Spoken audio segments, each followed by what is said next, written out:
Om Vakratunda Mahakaya Suryakoti Samaprabha Nirvignam Kuru Me Deva Sarvakaryeshu Sarvada. Om Shri Mahaganapataye Namaha. Om Shri Gurubhyo Namaha.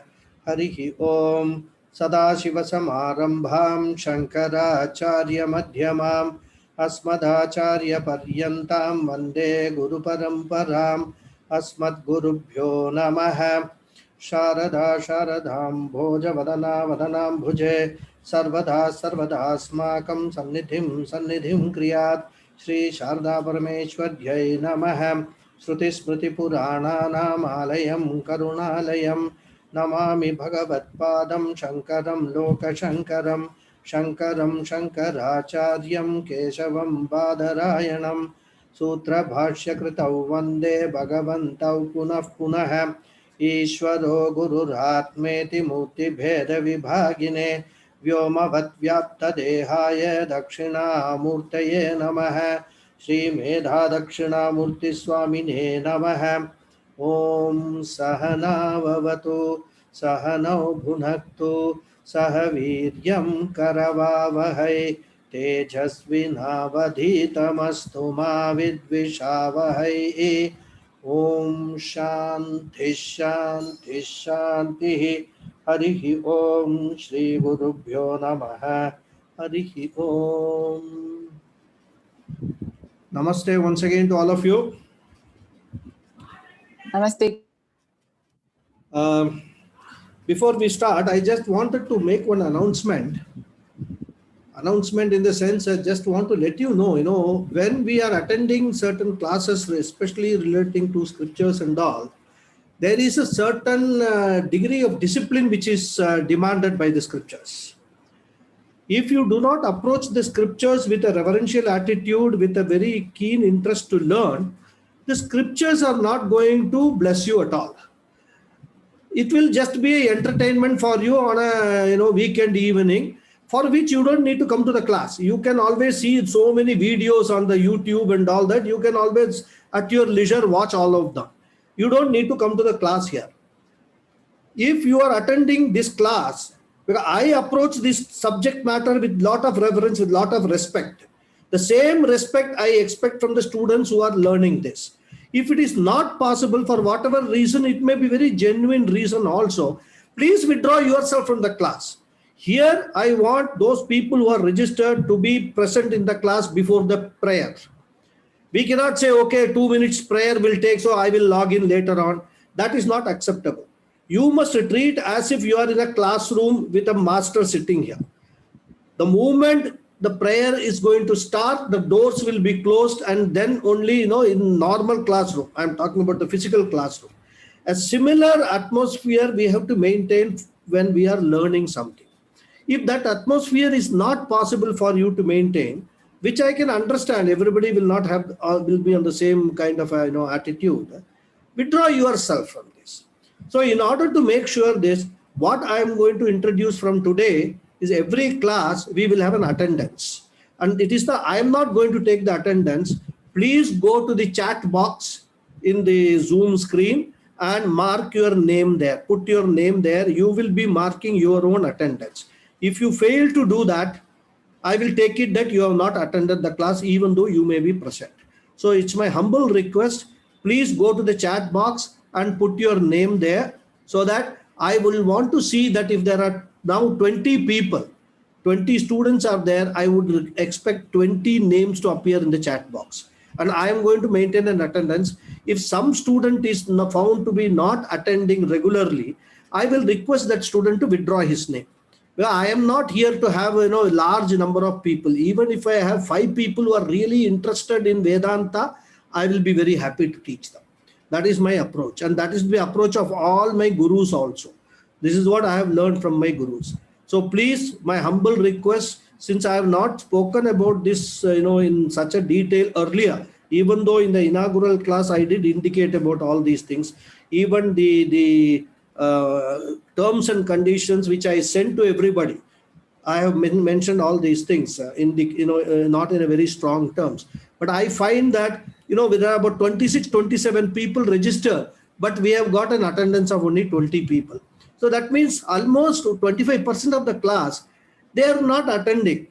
So if they are not attending, then why I should be sending them all the, every time the videos and, the text and all that. They are not interested means they can withdraw themselves. If they don't withdraw, then I will watch the attendance and then I will request them to withdraw that. Okay.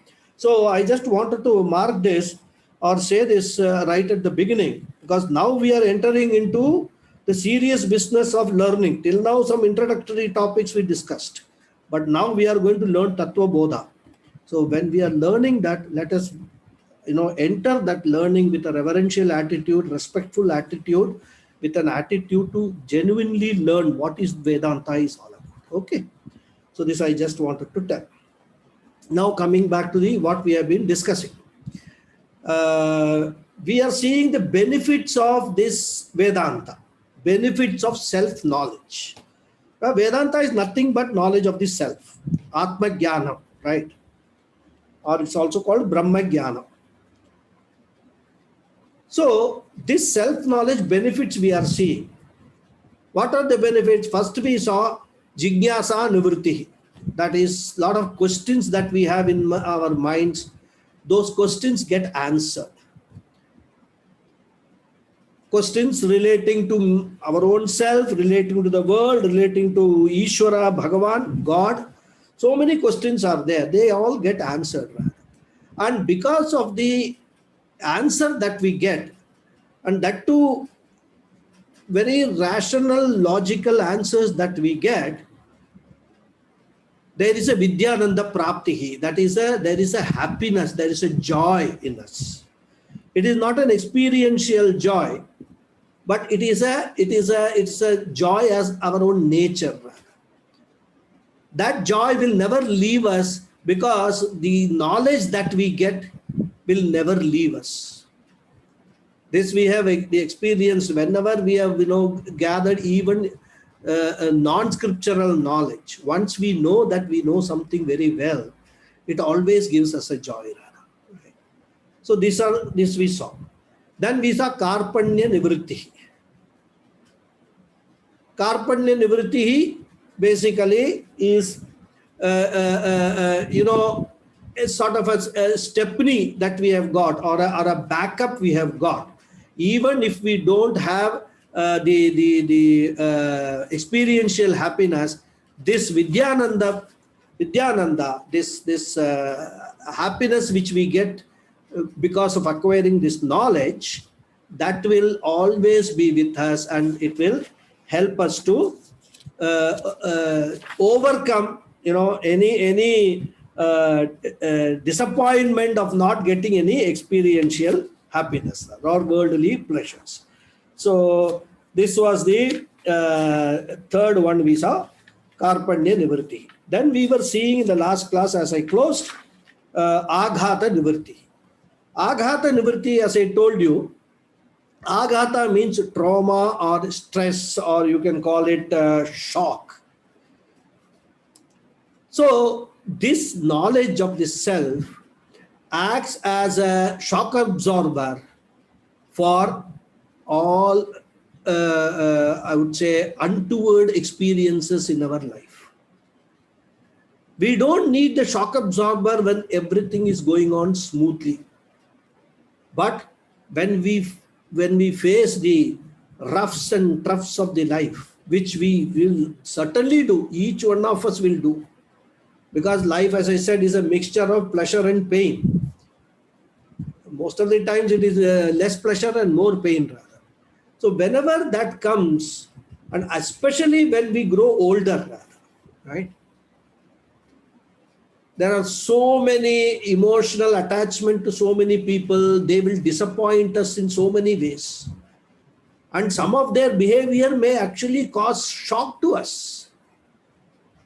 My child, he just told me this, or he is treating me like this. How much trouble I have taken to bring him up, make him what he is. These are all very natural emotions that we will have as we grow old.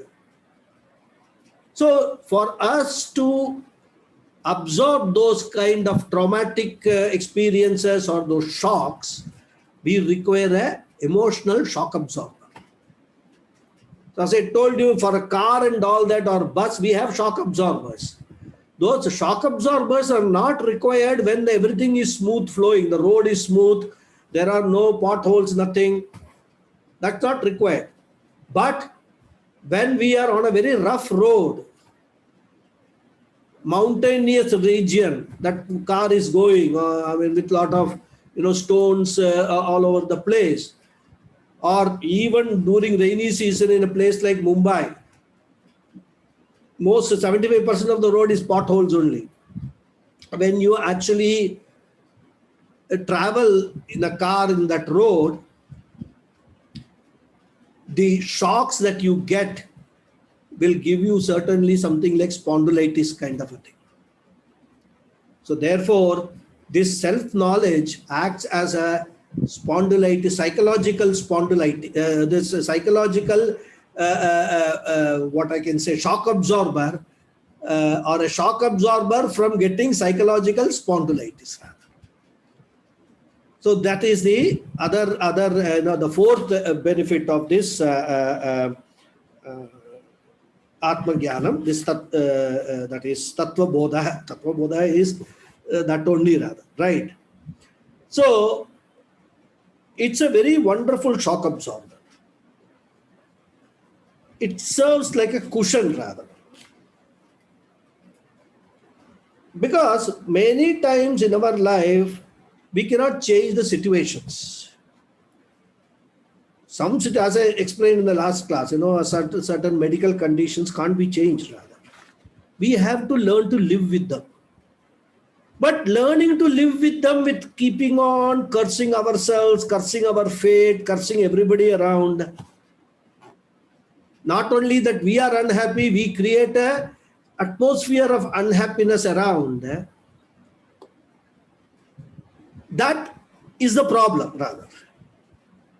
But if we have this self-knowledge, even though those circumstances will be unavoidable, we will have no choice but to bear it. We will bear those circumstances with a smile in our face. Smile in the sense, not that laughing about it, but understanding that this is something which I cannot avoid, so I will have to live with it. So I resign myself to accepting it. That is the attitude with which we will progress or we will live, right?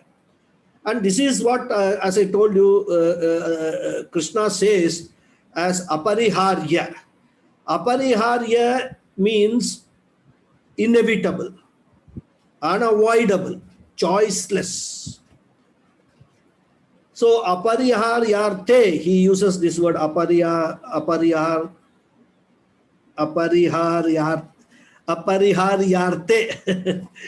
Some very tongue-twisting words in Sanskrit. Yeah. So they are non-remediable situations. And the scriptures point out that when you cannot find any remedy, when they are choiceless, even though you may not be able to change the situation, their impact on us, how it affects us psychologically, can be controlled by you, can be managed by you. Either the effect can be reduced or slightly modified, or in some cases, the effect can be totally avoided rather. So the point is, it is not what we face in life that matters, it is how we react to them that matters. And in order to get a reaction, the right kind of reaction, a healthy reaction, this self-knowledge is very useful. So that is what is this aghata nivritti. Because we have seen some people have this, this kind of a attitude. In the same family, we can see that. There may be some very tragic incident in a family, but different people will react differently to it. The more philosophically oriented people will take it in their stride. They will not get, overly emotional about such things, right? So this is this is Aghatavritti. And in fact, Swami Paramathananda gives a very beautiful example to explain this, or to understand this. He says, imagine there are 3 cups of water. On one cup, let's say right hand cup, there is a hot water. And on the left hand side, there is cold water. Right? And in the middle, there is a lukewarm water. It's neither very hot nor very cold. Now, you dip your finger, right hand finger, in the hot water cup. And you dip your left hand finger in the cold water cup, just for a few seconds. And then take both the fingers and dip them in the middle cup, which is lukewarm water. What will be your experience? The finger which was in hot water will experience cold. And the finger which was dipped in cold water will experience warmth. Isn't it? This is a very simple experiment. I mean, then we don't need any, it's not a rocket science. Why? The circumstances being the same, even 2 fingers will have different experiences. In fact, I would say 2 fingers will react differently to the same experience. Experience of dipping both the fingers in the lukewarm water is the same. Whereas one finger will experience coolness, another finger will experience warmth. Same thing in our life also. There can be one choiceless situation, but how do we react to that situation matters a lot. Okay, and that reaction, how to react, that knowledge to react, that attitude to react, that mental framework to react in a very positive manner, in a manner which will not affect us in any other manner, either by way of an emotional trauma or a health problem or anything, physically, mentally, is what we get by this Atma Jnanam, by this self-knowledge. Okay. And this is a very powerful medicine. Scriptures say this Atma Jnanam is a very powerful medicine which can reduce and in some cases remove the aghata, the shock or a trauma of all painful experiences in life. It is the greatest shock absorber, right? Even the worst tragedy, a person with self-knowledge will be able to bear it very stoically, right? And it may last for a little bit of time, this shock or trauma, then he will start living again normally, right?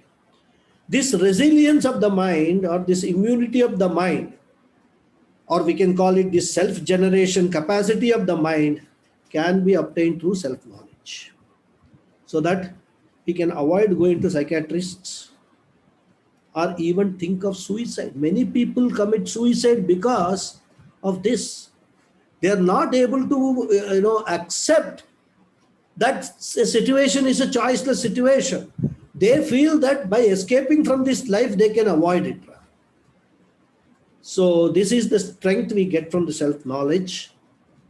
A wise person who has got the self-knowledge will never have a shock, or irrespective of any experience that he has. Shock or trauma, he will never have that.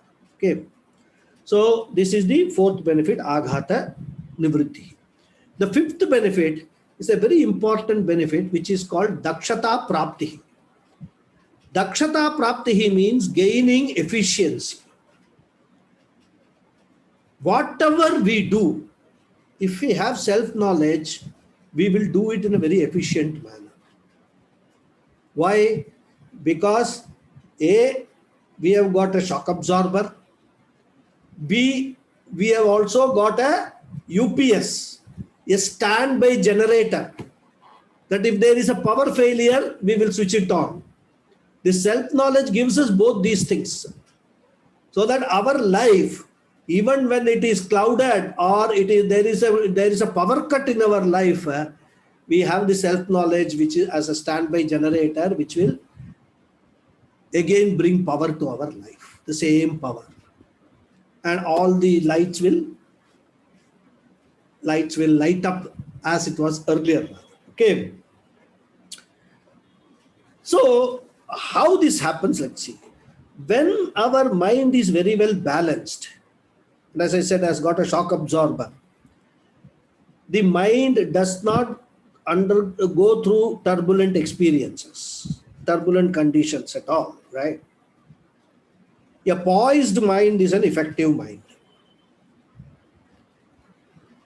And an emotionally disturbed mind is a handicapped mind. That is the corollary of that, right? Even if we are very highly educated, very highly, degrees and all that we have got, if we do not have emotional balance, all that education degrees are all useless, because in a disturbed mind, we cannot tap any of that knowledge. And that's why, nowadays, sometimes people have, psychologists especially, have started talking about EQ, emotional quotient. Once upon a time, they were actually focusing on intelligent quotient, IQ. But now they have realized that more than IQ, for success in any endeavor that you do, what you require is an emotional quotient and emotional balance. If you have an emotional balance, and even if you have a low IQ, you can still manage very well your life. Okay. Especially when things go haywire. A person with a high IQ, if he has a low EQ, he cannot perform at all. Whatever may be his IQ, right? So an emotionally balanced mind is always available for addressing any problems in our life, right? In fact, this emotional disturbance, it acts as a virus in our life, rather. Virus means what? Vital information resources under siege. That is virus definition. Which means that whatever knowledge that we may have in our mind of how to solve a problem, if you are emotionally disturbed, you will not be able to access that knowledge. This, lot of experiences we have seen. That's why, surgeons who perform, major surgery, they need to have a very great emotional balance. Because they have to, when they are doing the surgery, they have to recall all that knowledge that they have acquired during their studies in order to perform, to save a life. And if they are, gagged or bound by some emotional disturbances and all, you can imagine what could be the consequence, right? So for us to have a ability to tap on all the resources, the intellectual resources that we have in our buddhi, in our mind, an emotionally balanced, poised mind is required. And a person with self-knowledge can and manage this much better, right? His performance will be much better because a person with self-knowledge will have a high degree of emotional balance. That is a part of this self-knowledge learning itself, to develop an emotional balance, right? Now, see, if we analyze this, whenever we are transacting with this world, well, all our problems, everything, these emotional disturbances, everything comes to us. How? In our transactions with the world, with either the people or objects or situations with the world. That is how all these emotional disturbances attack us, right? So if we just analyze this entire transaction which we do with the world, we will understand that there are two types of personalities in us which are at play always during all these interactions. One personality we can call a receiver reactor personality. That is a personality which receives a lot of inputs from the world, whether from the people, from the situations, from everything external to us, and then reacts to that. So this is the receiver reactor personality. And the second personality is what we call a doer personality. In the Shastra, these two personalities are given technical names. The doer personality is called Karta, and the receiver reactor personality is called Bhokta. To be simple, we can say the doer and the experiencer, the two personalities, Karta and Bhokta. Now, the efficiency of this Karta, the doer, depends upon the Bhokta. Isn't it? Just to think about it. If we want to do anything in a very efficient manner, whatever we are required to do, we must be able to focus on what we are doing. Mind should be able to concentrate on that thing. You should be able to do that. And that can happen only when the bhokta is healthy. When whatever you have received, your reaction is a healthy reaction to what you have received. So, the bhokta determines the efficiency of the karta, or the efficiency of the doer is determined by the efficiency or the healthy approach of the experiencer. So these experiences we receive: happy, unhappy, satisfied, joyous experience, sometimes miserable, terrible experience. All these are all the reactor side of the receiver reactor personality. As I said, bhokta, right? And when we receive these experiences, we go through various emotions: raga, dvesha, kama, krodha. Raga means a desire, or you can attachment, you can say attachment, right? Dvesha means hatred. You don't want certain experiences, you want that to go. Even you don't want some people to be in your presence, you want them to go away. Dvesha. Then kama, kama is desires, pleasure. These are all, the reactions. Krodha, anger. Moha, delusion. Lobha, greed. You got something, you want more of it. That's your reaction. Madha, pride or conceit. Oh, I am great. 4 people have said, oh, you are very great. You are looking very smart. Suddenly you think that you are like some, I don't know, Solomon or whoever it is, mythological characters. Something great, right? Pride. Madha. Then Matsaryam. Matsaryam means envy or jealousy. Oh, see, that fellow has got all these things. I don't have these things. All these reactions, you will undergo emotional responses, you will undergo. They are all part of the bhokta personality, the reactor personality. Okay. And when this reactor personality is as and when that is going, all this going on, you are also having the doer personality, because you have got kama, desires, so you want to do something to acquire those desires. So that side is, simultaneously working. I have several goals in my life. plans, I have got agenda for everything. Entire life I have planned. Till I am going to let us say I am going to live it till 80 years, I have got a plan. I will work towards it. And not only that, I am adding fresh ones every day. New plans are being added. So this is the Karta's personality. And these two, Karta and Bhokta, are closely interconnected, as I told you, right? So they are like the two sides of the same coin. So since they are connected, the efficiency of the Karta is dependent on the condition of the Bhokta.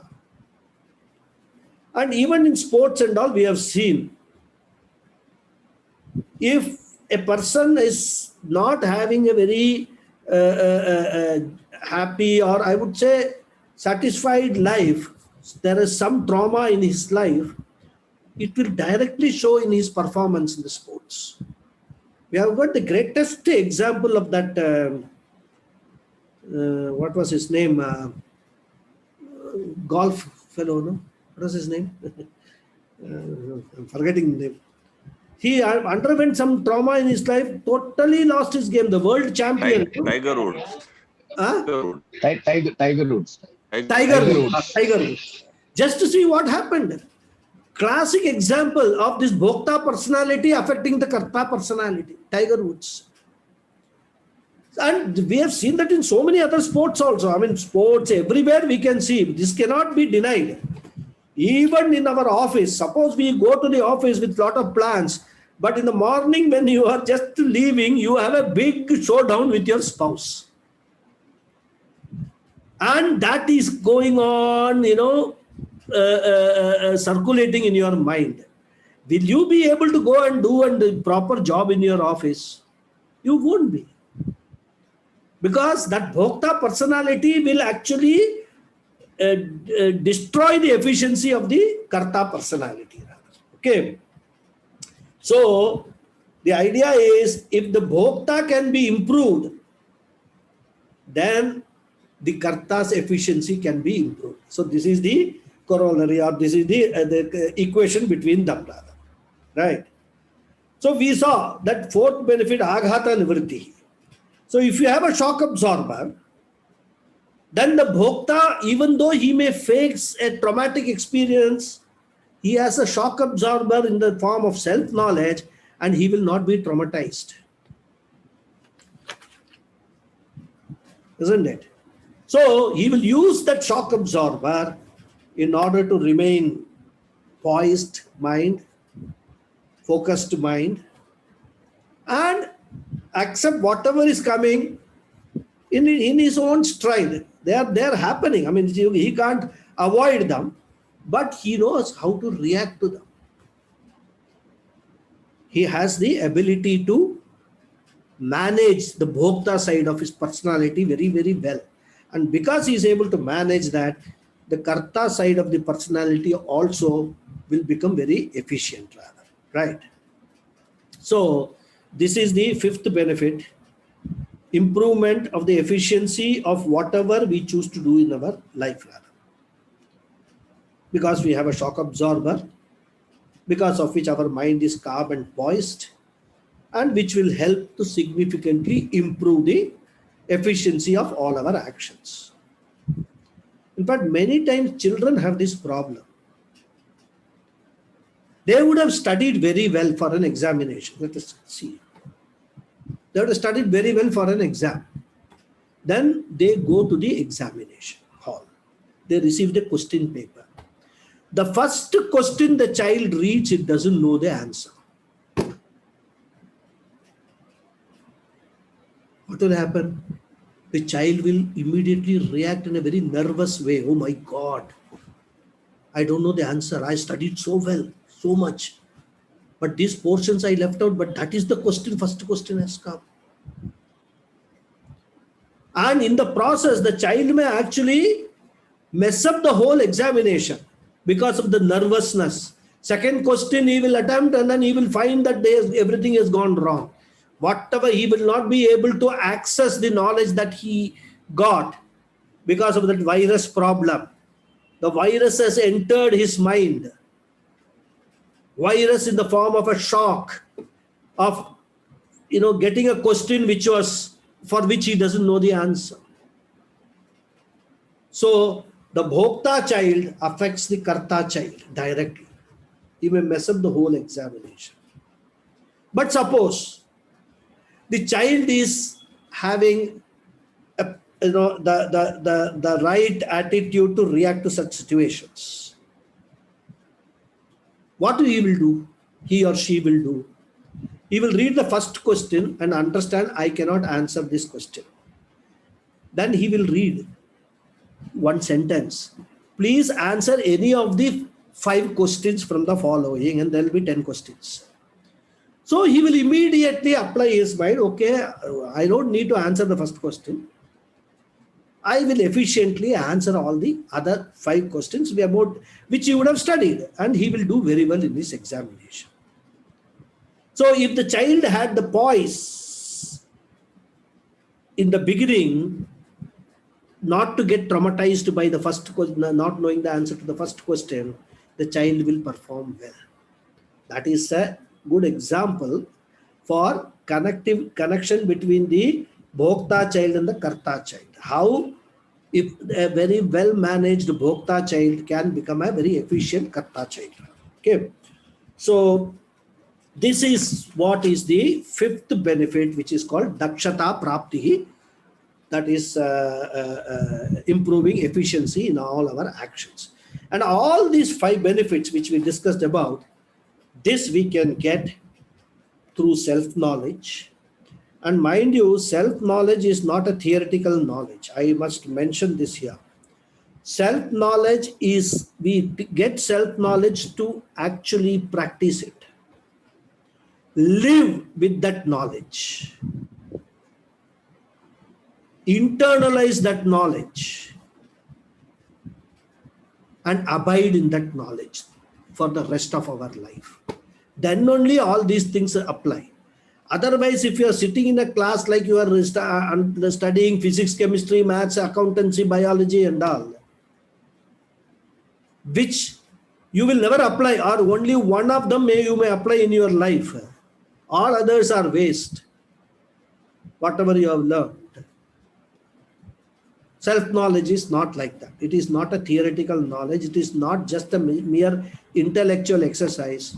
If you get into it, when you start understanding even Tattva Bodha text, you must start making changes to your own life, to your own attitudes, to your own reactions, to everything around you. It is not necessary for you to judge yourself whether you have become a wise person or not. And it is not necessary that other people, if they are judging you, you should be bothered about it. Let other people judge you whether you are a wise person, not a wise person, or otherwise person. It doesn't matter as long as you are in the correct path, spiritual path. And that is what spirituality is all about, knowing about your own self completely and abiding in that knowledge. Because we have seen people, they have acquired A to Z degrees, but when they actually face serious problems in their life, they don't know the answers, how to address those problems, how to react to those problems. And this is not just a theoretical thing. I have seen, personally experienced people, when they face those problems, all their PhDs and double PhDs and all are now no use. No use. Only this self-knowledge can come to your rescue at that stage. Okay. Even in office, competitive situations we face, at home we face so many situations with spouse, children and all that. All that are all have potential to create lot of shock and trauma in us. So this self-knowledge is what is going to help us rather. So when all worldly knowledge fails, it follows that we should go for some other knowledge which is required to face the world, isn't it? We face a situation, there is a traumatic situation, all the knowledge that we have acquired till now, they don't have an answer, or they don't teach us how to react to that, how to absorb that shock. So obviously should be some other knowledge which will teach us that. And that is where our traditional scriptures play a very important role. In fact, the whole scheme of the scriptures, as we saw in the beginning, it's one of the initial classes, is to impart this self-knowledge only. It is done in various stages, that's all. Right? So we have already seen 6 layers of our scriptures. Right? Let's just recall a little bit for 5 minutes what we studied, right? The first and original source was called Veda or Shruti, right? And which is said to be discovered by the rishis and all that. I don't want to go into that. But we know we have to remember one thing: these Vedas were given to us by the God himself, by the Lord himself, right? And so that's why they are called Apaurusheya. Apaurusheya means not man-made. So they don't suffer from any defects of human intervention in that. They are given by the divine itself, right? And Veda, the word itself means true knowledge. Veda means knowledge. In this context, we can take it as a true knowledge, right? Then second layer, we saw Sutra literature, which consists of Vedic teachings only, but in a codified form, right? So codification, clarification, we saw of the Vedic teaching is the Sutra literature. And I also gave you an example. Brahma Sutra is one of the very important Vedantic texts in our spiritual study. And we also saw the third layer, which is Smriti literature, which is written by the rishis. It is a Paurusheya. This is human compositions, and which again have the same message as the Shruti or the Veda, but in a more diluted form. And the best example of a Smriti literature I gave you, Bhagavad Gita. Okay, so Brahma Sutra, Veda, that is Shruti, Smriti, and Brahma Sutra. These 3 are the most important scriptures so far as Vedantic study is concerned. And when we say Shruti, I explained there are 2 parts to Shruti, Karma Kanda and Jnana Kanda. So what we refer to here as Shruti in the Vedantic context is Jnana Kanda, which is Upanishads. So these 3, Upanishads, then Bhagavad Gita and the Brahma Sutra are the 3 most important texts so far as Vedantic studies concerned, spiritual studies concerned. They are called Prasthana Trayam. Prasthana Trayam means that which will take you to the end part, the moksha, goal of moksha. What is goal of moksha? Nothing but acquiring the self-knowledge and abiding in that knowledge is moksha. That's all. That's a simple definition of moksha. So this Prasthana Trayam, this Shruti Prasthanam, the Upanishads, is called Shruti Prasthanam. Then the Bhagavad Gita is called Smriti Prasthanam. Then Brahma Sutra is called Nyaya Prasthanam. Nyaya Prasthanam means what is said in the Shruti, in the Upanishads, and also in the Bhagavad Gita. A logical analysis of all those messages is Nyaya Prasthanam. Nyaya means reason, logic. So application of the logic to establish that what is said in the Shruti and the Smriti, that is in the Upanishads and the Bhagavad Gita, are valid. It is not just we have to believe in them. Our culture is not a culture of belief. Our culture is a culture of analysis, and it's a typical scientific approach. Analysis, observation, inference. And this analysis in the Brahma Sutra is done wonderfully through, the Sutra literature and entire Upanishads. And Adi Shankara has written a beautiful commentary on Brahma Sutra. In fact, that is why he is called a Bhashyakara. He's written a beautiful Bhashyam. Because of that only he got the title as a Bhashyakara. Wonderful, wonderful Brahma Sutra, and 555 sutras are there. For studying one sutra completely, you will take 1 month, at least 20 days. It will be only 2 words. It starts with Atato Brahma Jigyasa. That's all. To explain this Atato Brahma Jigyasa, Bhashyakara has written, Shankaracharya has written pages and pages and pages of commentary, and for us to understand that, it will take at least 20 days daily classes. That is the beauty of that is the intellectual content of the sutra literature.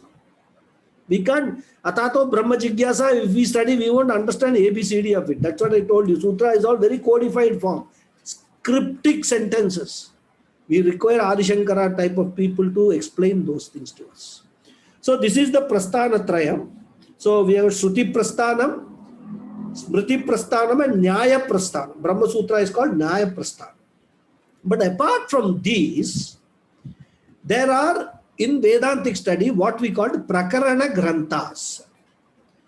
Prakaranam Granthas, they are authored by various Acharyas, and they even today also continue to compose many of these Prakarana Granthas. There are a lot of Prakarana Granthas.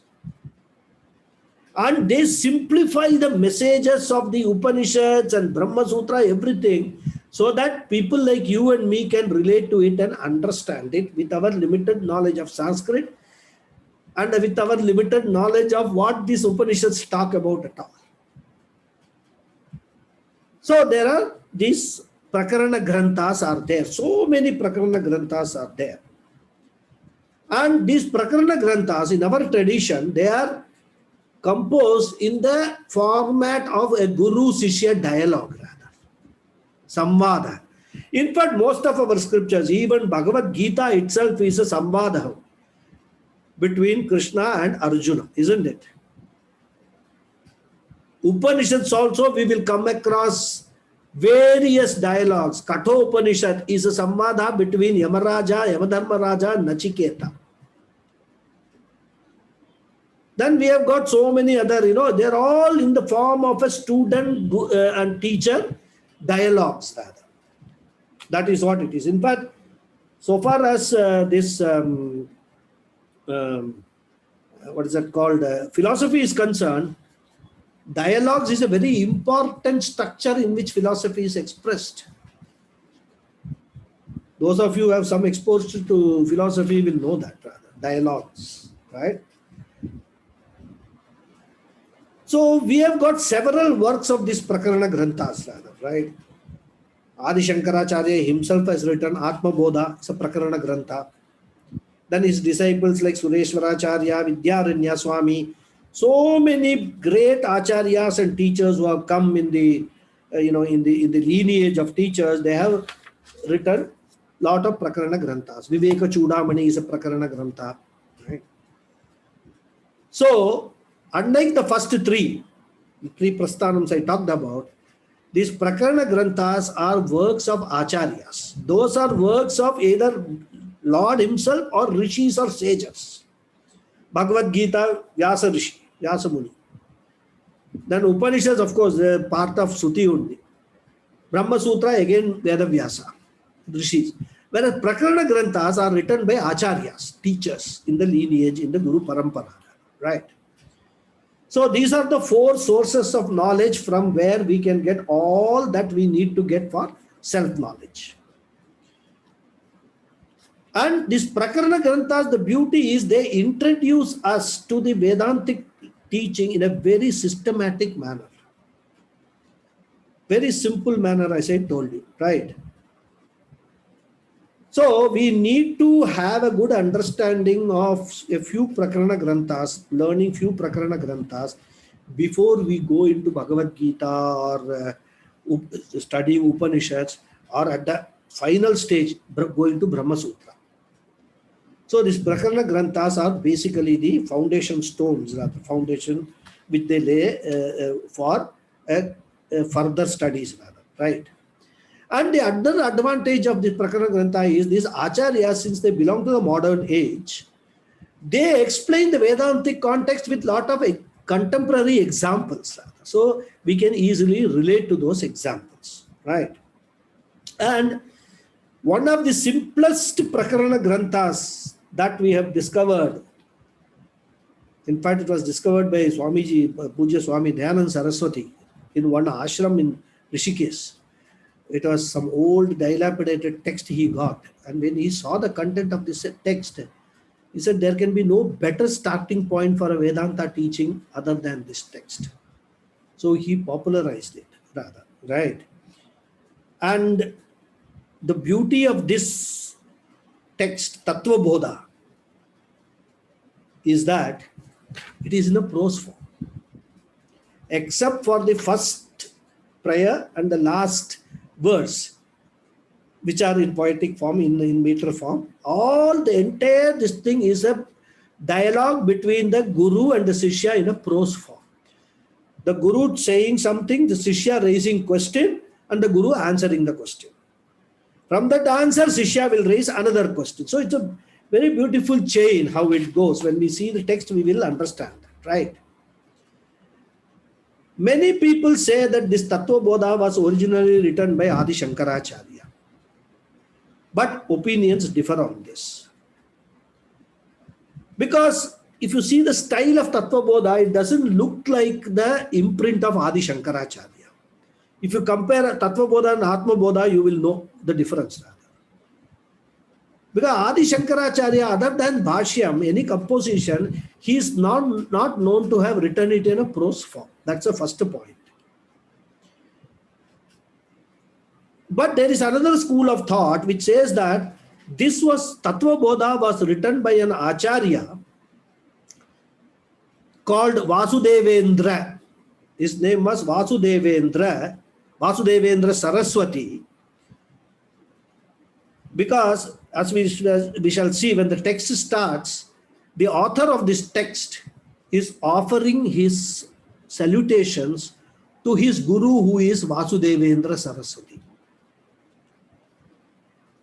And so from that we can infer that this was written by somebody whose name we don't know, but whose Guru was Vasudevendra.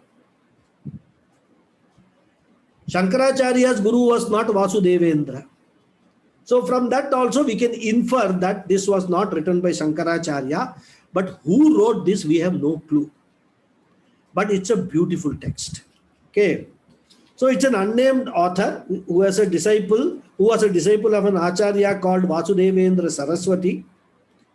And just one aside, this name, Indra Saraswati, is generally given, specifically given to Acharyas belonging to the Kanchi Mutt. The Shankaracharyas who belong to the Kanchi Mutt. You can see that,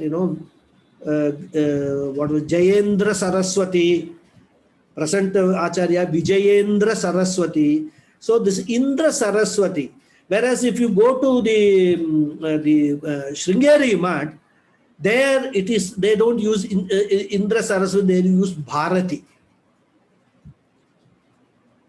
So from this there is a clue. Since the Guru is Vasudevendra, because the word Indra means, who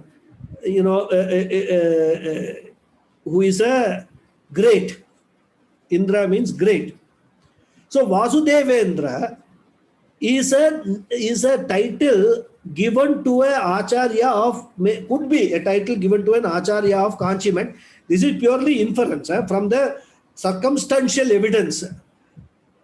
We don't have anything to prove that it is like that. Okay. So we can take it that he is an Acharya who belonged to the Kanchi Peetham who wrote this Tattva Bodha. And actually speaking, it doesn't matter who the author is. Because that is another beauty of our scriptures. Nobody was interested in actually, glorifying himself. I have done this, I have done this. No Acharya, no Mahatma will do it. They have done it for the Loka Sangraya, for the benefit of the people. If at all they will recall somebody, they will recall their own guru, and also they will pay their salutations to the guru and also to Ishvara. That is what they will do. Their name will very rarely appear anywhere. Okay, so this Tattva Bodha is, it has the complete knowledge of the Vedanta A to Z in a very simple prose form. Okay, and we can easily understand when we go through it. And the study of this Tattva Bodha has got two objectives. Twin objectives are there. First is to systematically acquire this self-knowledge, which is the primary aim of this text rather. And we have seen what is the self-knowledge. It's got fivefold benefits, right? So gathering this self-knowledge in a systematic manner is an objective of this Tattva Bodha. Okay, prime objective. The second objective is, as even the author is giving or is imparting this knowledge, he systematically introduces us to the technical terms used in the scriptures. We call it paribhasha, okay, jargons. Like a lawyer uses legal jargons, a doctor uses medical jargons. So for Vedanta also there have to be jargons. You can understand that Vedanta completely only if you first know the jargons which are used or the paribhasha which is used, right? Because there are certain terms which is not possible to translate in any other language. That we must understand. So only way is to learn that those jargons, those terminologies, and understand them, and then whenever they occur, we will know to understand in the context in which they are being used, right? So this paribhasha is a very important aspect. Bhasha basically means normal terms. Paribhasha means technical terms. You can take that meaning, right? And there are so many other scriptures like Tarka Shastra, Vyakaranam, Natya Shastra, Jyotisha Shastra. Every Shastra has got its own terminologies. So first we have to learn those terminologies also as we read this Tattva Bodha. So once we are actually equipped with this tool of this terminology, it becomes very easy not only to understand the Tattva Bodha, but also to understand, study and understand this Prasthana Trayam. So with this background, we will enter the text proper in the next class. As I told you, this entire Tattva Bodha is in the prose form, except for the first and the last portions, which are in the form of verses. So we will next class enter the proper text right from the prayers. Okay. Now I will say the prayers, but before that, my again request is, there are 22 people including me who are participants. So if you remove me, there are 21 participants, but only 19 people have marked their attendance. So if someone has come late, I request them to please mark your attendance, put your name in the chat box. Otherwise, even though you have attended the class, I will have to assume that you are not present. But let me just see who are all present. Gargi is there. Kumar Shanti, Narasimhan, Raman, Ravichandran, Balasubramanian. Okay, good. So if anybody has not done it, I request them to please add their name. Yes, now 21. 22 tallying. I'm a banker, career banker, so I always want the numbers to tally that. Thank you. I'll say the prayers, and if any questions, I'll take them. Okay. Om Purnamadav Purnamidam Purnat Purnamudachyate Purnasya Purnamadhaya Purnameva Vasishyate. Om Shanti Shanti Shanti. Harihi Om Shri Gurubhyo Namaha. Harihi Om. Thank you all once again. Any questions are there? धन्यवाद रघुजी. गुरुजी. धन्यवाद गुरुजी. धन्यवादः. धन्यवादः गुरुजी. नमस्कारम. Namaskaram. No questions? Thank you, Guruji. Thank you very much. Good night. We can close the session. See you all next Saturday. Hari Om. Thank you, Guruji. Thank you. Hari Om, Guruji. Hari Om. Hari Om, Guruji. Thank you, Guruji.